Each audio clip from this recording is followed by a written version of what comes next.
In a tranquil forest, an ancient tree stands tall, witnessing the cyclical nature of existence. As spring arrives, it awakens to vibrant green leaves and blooming flowers, feeling the energy of new beginnings. The tree marvels at the world around it, convinced that this season is the peak of life. As summer follows, the leaves grow lush, providing cool shade beneath its branches. The tree basks in warmth and abundance, believing it has reached the essence of life itself. When autumn arrives, however, the tree watches its leaves transform into hues of gold and red, fluttering to the ground. It experiences a profound sense of loss, mistaking this seasonal change for the end of its journey.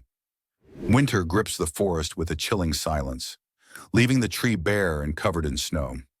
In this desolation, it finds a moment of clarity. As the sun warms the earth, the tree realizes that each season is not an end, but a phase of a continuous cycle. Spring, summer, autumn, and winter are intertwined stages of its existence.